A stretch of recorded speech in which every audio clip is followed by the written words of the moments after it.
Hi friends, welcome to my channel TN news. இன்றைக்கான video நம்ம எதை பற்றி பார்க்க போகிறோம்னா, பிஎஃப் வங்கி கணக்கு வைத்துள்ளவர்களுக்கு மத்திய அரசு வெளியிட்டுள்ள 2 முக்கிய அறிவிப்பை தான் வந்து பார்க்க போகிறோம். ஸோ அதுக்கு முன்னாடி நம்மளுடைய சேனலை சப்ஸ்கிரைப் பண்ணாதீங்க, சப்ஸ்கிரைப் பண்ணிக்கங்க. வாங்க ஃப்ரெண்ட்ஸ், வீடியோக்குள்ளே போகலாம். ஸோ மத்திய அரசு சார்பாக பிஎஃப் வாடிக்கையாளருக்கு 2 முக்கிய அறிவிப்பு வந்து வெளியிட்டிருக்காங்க. ஸோ முதல் அறிவிப்பு என்ன சொல்லியிருக்காங்க அப்படின்னா, உங்களுடைய பிஎஃப் வங்கி கணக்கில் ஏதேனும் குளறுபடி இருந்தால் அதனை வந்து உடனடியாக தீர்த்து கொள்ள வருகின்ற பிப்ரவரி 27ஆம் தேதி வந்து அனைத்து மாவட்டங்களிலும் பார்த்தீங்கன்னா கேம்ப் நடத்துகிறாங்க. ஸோ இந்த கேம்ப் மூலிமா நீங்கள் விண்ணப்பம் செஞ்சு அந்த ஒரு குளறுபடியை வந்து தவிர்த்துக்கலாம் அப்படின்ற மாதிரி சொல்லியிருக்காங்க.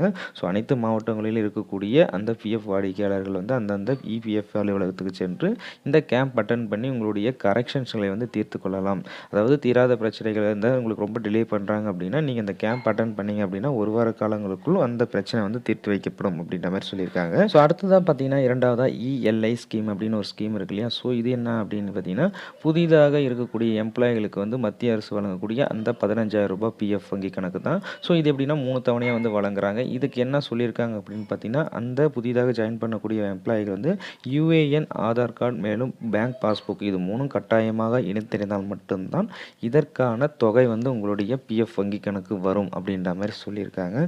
சப்போஸ் நீங்கள் இணைக்கலை அப்படின்னா நீங்கள் உடனடியாக Aadhaar card, UAN, bank account 3ஐயும் வந்து லிங்க் பண்ணியிருந்தால் தான் உங்களுக்கு வந்து மத்திய அரசிடம் இருந்து வரக்கூடிய அந்த சப்சிடி 15,000 ரூபாய் வந்து உங்களுடைய பிஎஃப் வங்கி கணக்குக்கு வரும் அப்படின்ற மாதிரி மத்திய அரசு சார்பாக தெரிவிச்சிருக்காங்க.